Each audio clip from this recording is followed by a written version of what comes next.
voy a hacer una serie de videos sobre el trastorno borderline. En este video hablaré sobre cómo se origina el TLP, cuál es la causa o las causas. Más adelante posiblemente me refiera a cómo debe ser el tratamiento, algunos consejos, qué hacer, qué pronósticos hay, por qué un paciente borderline puede ser muy distinto de otro, etc. Bueno, ¿cómo se origina el trastorno límite de la personalidad? Aparentemente surge por una interacción entre una carga genética con una tendencia hacia un temperamento inestable, es decir, que tienda a ser más vergonzoso que sociable, más triste que alegre, más ansioso que calmado, y un ambiente familiar nuclear, que ya describiré, donde se desenvuelve la persona durante la niñez y los primeros años de la adolescencia, muy negativo. Entre ambas variables, la que pesa más definitivamente es el ambiente, porque en un ambiente saludable no se forman pacientes con TLP, eso es imposible. Sin embargo, la genética también juega un papel importante. Esto lo demuestra el hecho de que por más nefastos que sean algunos ambientes, no siempre surgen TLPs. Inclusive en una misma familia, donde dos hermanos han vivido más o menos las mismas circunstancias, uno puede salir con TLP y el otro no. O en una familia de 3 hijos puede salir uno sí y 2 no, o 2 sí y 1 no, por ejemplo, ¿no? Esto sugiere que hay paquetes genéticos más tendientes hacia la resiliencia.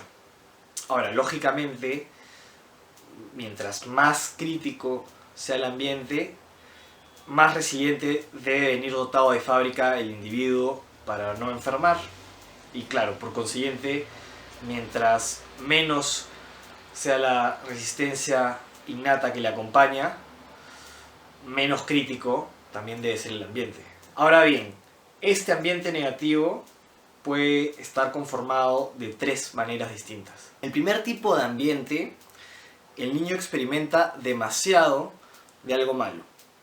En los casos más graves estamos hablando de abusos sexuales. Siguiendo de más a menos grave, podría tratarse de constantes y sistemáticos maltratos físicos, de constantes críticas y condenas despiadadas hacia el niño, como eres un imbécil, no sirves para nada, toda la vida lo haces mal todo. Así creces con la idea de que eres antipático e indeseable. Acá es donde germina la increíble susceptibilidad a la crítica típica del TLP. Cualquier cosa que sea susceptible de ser interpretada como una crítica les genera una perturbación muy grande. Siguiendo la línea, pueden haber sido abandonados constantemente a lo largo de su vida. Por ejemplo, el papá abandonó a la mamá cuando estaba embarazada, la mamá cuando el niño tenía 7 años lo dejó con su abuela porque consiguió novio, cuando el niño tenía 10 años la abuela murió. A partir de ahí se crece con un temor al abandono enorme e inconscientemente, mientras uno no se trate, uno se va a involucrar en situaciones y en relaciones que le van a hacer confirmar lo que ya piensa, es decir, todos me van a abandonar, se van a aprovechar de mí y me van a herir. Aquí también se genera cierta paranoia, ¿no? Como que cualquier hecho puede ser arbitrariamente interpretado como una señal de que a uno lo van a abandonar. Por otro lado, este tipo de ambiente negativo también engloba los casos en los que a los niños se les cambia constantemente de domicilios y de cuidadores, ¿no? Un año vive con una tía en tal casa, el otro año lo cuida tal primo en tal otra casa, etc. En los casos menos graves, quizás se pueda tratar de padres autoritarios que, aún dando amor, les importa 3 cominos lo que los hijos piensen, sientan o quieran, y les imponen estándares de comportamiento muy elevados, siendo sumamente castigadores cuando no los cumplen. Entonces, si no sacas determinada nota en el colegio, castigado una semana. Y ahí no interesa que tengas problemas de aprendizaje o lo que sea. Quizá tus hermanos sacan las notas, pero tú no. Y entonces te comparan con ellos, ¿no? Que por qué no eres como ellos, que por qué ellos pueden y tú no, que tú eres el que siempre trae los problemas. Así, el niño no se siente aceptado. Y de grande tiene la expectativa de que si expresa sus necesidades emocionales, los demás se van a poner agresivos con él, ¿no? Entonces, en pocas palabras, yo no tengo derecho a nada y lo mío no es importante. Por eso un paciente con TLP puede experimentar una ansiedad enorme cuando cree que quizás no va a agradar a los otros. Y además tiene la capacidad de ser muy autocastigador, cual reflejo de sus padres que le exigían comportamientos, ¿no?, desmedidamente estrictos, y que además solamente soltaban una pizca de amor cuando estos estándares se satisfacían. Y siendo que lo que quieren los demás siempre es más importante que lo que quiere uno, entonces, por poner un ejemplo, puede surgir fácilmente la anorexia, porque los demás quieren verme bien y qué importa que yo tenga que padecer el infierno del hambre. El segundo tipo de ambiente es el que propicia que el niño experimente muy poco de algo bueno. Generalmente, cuando un niño tiene demasiado de algo malo, además también tiene muy poco de algo bueno, salvo en casos excepcionales como el que recién planteé. Pero no todas las veces en las que un niño tiene muy poco de algo bueno, también tiene demasiado de algo malo. Piénsese en lo siguiente: un niño común y corriente. Sus padres les dan alimentación, techo, comida, educación y nada más. No se fijan en él, no se preocupan de cómo está, qué ha hecho, cómo le fue en la escuela, qué necesita, qué piensa, etc. Están muy ocupados, ya sea trabajando o haciendo cualquier cosa más importante. El niño, con sus cosas normales, con sus notas buenas o malas, con sus travesuras o con su buen comportamiento, no siente sobre él los ojos de sus padres. No tiene una caricia, una sonrisa, una felicitación, ni siquiera una reprimenda que le haga sentir que es importante para alguien, ya sea sus cuidadores o sus padres, los responsables de él, ¿no?, que hay alguien que lo tiene presente, que se fija en él. Entonces el niño, como con los comportamientos normales de cualquier niño, no consigue saciar sus necesidades afectivas, empieza a hacer cosas muy llamativas para poder ganar la atención que necesita y que no tiene, como insultar al profesor, escupir la comida,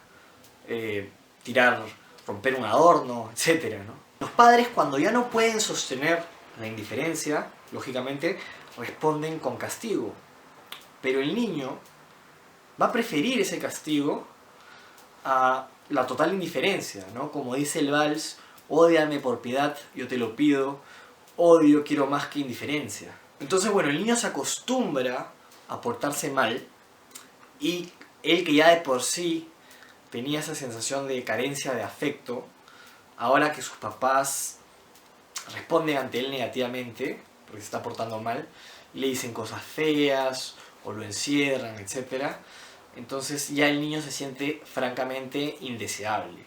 Su autoestima está por los suelos, y esta condición lo lleva a seguir haciendo cosas cada vez más desagradables para sus papás. Y así se forma, o se va formando, el círculo vicioso del niño problema. Porque el niño, más lo castigan, peor se siente y más molesta. Pero claro, en un niño la perturbación que genera puede ser, o el disturbio que crea puede ser simplemente ensuciar las paredes, ¿no? Un grande, ya podríamos estar hablando de una adicción, ¿no? De una drogadicción. Como ven, la problemática va increyendo. Dependiendo del temperamento del niño, la situación podría desembocar en una especie de lucha de poderes, ¿no? El niño se siente enojado, se siente injustamente tratado y quiere vengarse de los padres. El raciocinio sería más o menos el siguiente, ¿no? De manera inconsciente. Ustedes me han tratado mal, ustedes me han hecho sentir mal, ahora yo me voy a vengar y yo los voy a hacer sentir mal a ustedes. Entonces el niño se porta muy mal para crear desazón en los papás, y por más que el niño sea castigado, incluso golpeado, no importa, porque el niño, al ver que saca de sus casillas a sus papás, ya consiguió su objetivo, ya ganó, ya los hizo enfurecer, entonces él ya se siente tranquilo de los molesté, y eso refuerza la conducta del niño para que lo haga otra vez. Estos chicos probablemente de grandes van a asumir que nunca nadie los va a querer, o que nunca nadie los va a querer de manera incondicional, que nunca van a poder encontrar estabilidad en el amor o un apoyo seguro, confiable.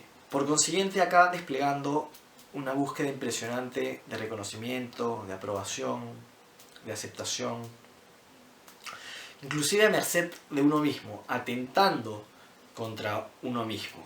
Suena raro, pero es que es insoportable el sentirse que uno no es digno de ser querido por nadie. Es típico, en muchos casos, de mujeres con este patrón que se vuelvan promiscuas, porque están en la búsqueda de la aprobación, ¿no? Ya que calculan que nadie les va a dar nunca el trato que creen que se merecen. Pero esto genera el efecto contrario y además un círculo vicioso, porque mientras más fácil se entreguen sexualmente, más rápido, por lo general van a ser muy difícilmente tomadas en cuenta de una manera seria, es decir, para una relación de pareja.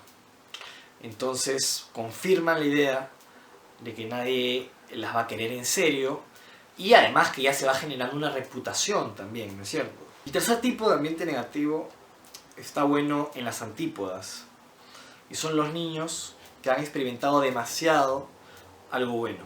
Han sido criados por padres ultra permisivos, demasiado indulgentes. Al niño le bastaba abrir la boca para pedir algo y ni bien lo hacía se lo daban. Entonces el niño no se frustraba nunca. Pero el niño no necesita no frustrarse nunca. Lo que necesita es no frustrarse excesivamente. A partir de ahí, totalmente acostumbrado a que las cosas sean siempre como él quiere, cuando la realidad no coincide con sus deseos de niño o ya adulto, entonces esta situación la vivencia pues como una tragedia, como que se hundió el Titanic. Cuando estos niños crecen, es probable que tiendan a ser impulsivos, autoritarios, mandones, caprichosos, que exijan demasiado a los demás y que experimenten mucha cólera cuando los demás no cumplen con esas exigencias.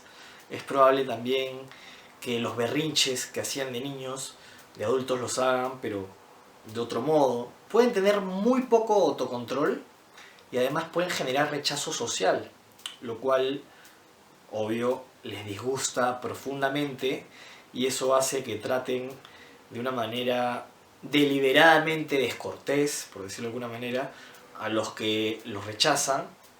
Y claro, esto genera el efecto de que son mucho menos tolerados socialmente, ¿no? Esta crianza que genera límites inadecuados suele darse cuando los papás tuvieron que atravesar una situación en la cual los niños, poco después de nacer o incluso antes de nacer, sufrieron de algún problema de salud que incluso pudo haber puesto en riesgo su vida.